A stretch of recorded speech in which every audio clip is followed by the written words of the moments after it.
Hey, what's up, y'all? You see the thumbnail? You see the machine?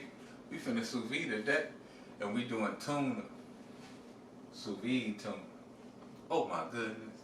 And hey, if this is your first time here, welcome. Thanks for coming out. Hope to see you again. But anyway, y'all know what time it is. Let's get it. And oh yeah, don't forget to give me that LSS, y'all. That's that like, share, and subscribe. That like, share, and subscribe. But anyway, y'all know what time it is. Let's get it. So first thing we gotta do, we gotta rain on. Hit them with some salt, some pepper, fresh of course.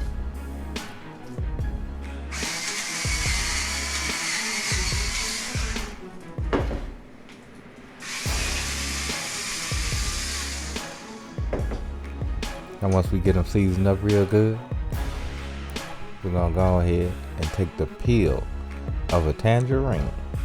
Now you can use a lemon, a lime, whatever your flavor preference is. You can even use a regular orange.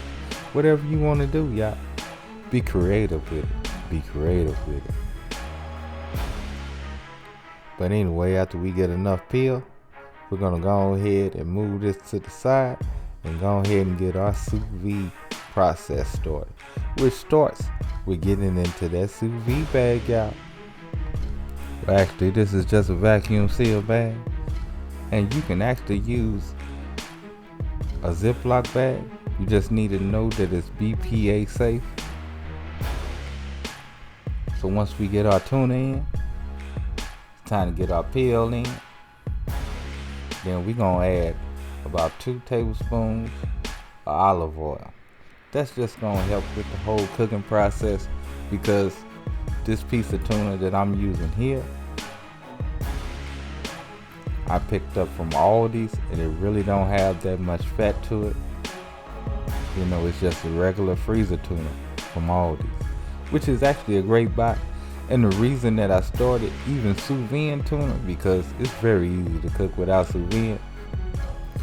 But in using the sous vide process, you can make sure that you can use this tuna for sushi. Now, let's go ahead and add the rest of our orange and then get it back down, y'all. And we gonna be ready to get it in that machine.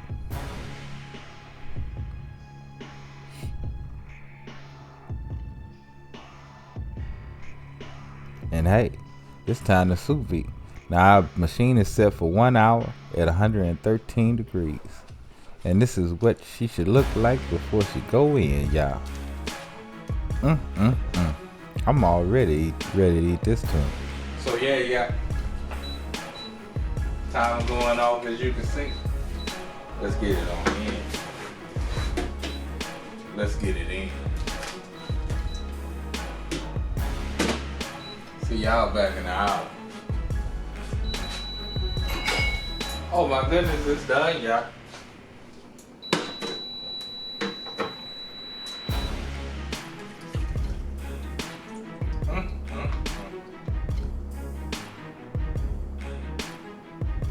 One hour.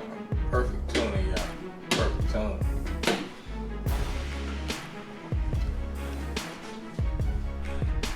So yeah. Now you know we have to pat it dry.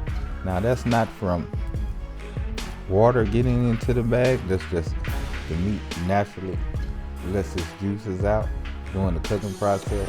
And plus, you know, we had our marinade in there. So let's go ahead and start toasting her down. Now, if you was gonna do sushi, like I usually do most of the time when I make this, you wouldn't want to torch this. You just gonna want to go ahead, cut it up, and do your sushi process. Because it makes great tuna rolls, great spicy tuna rolls, whatever you want to do. Hey, it'd be so tasty. It'd be so tasty.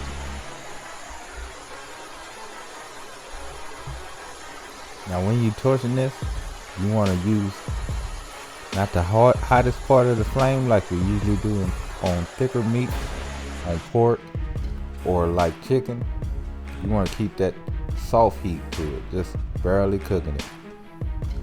Well, not cooking it, but torching it. But this is what it should look like when you get done torching it, just to give it a little color. And hey, let's cut it up. Let's cut it up, y'all.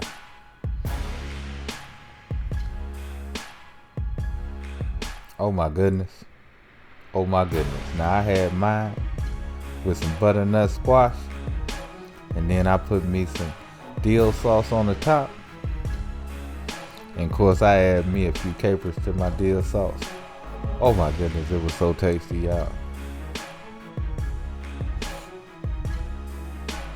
Oh my goodness, look at that dish. Oh my goodness. But anyway, y'all, you know what time it is. Love, peace, and keep it grilling, y'all. See you.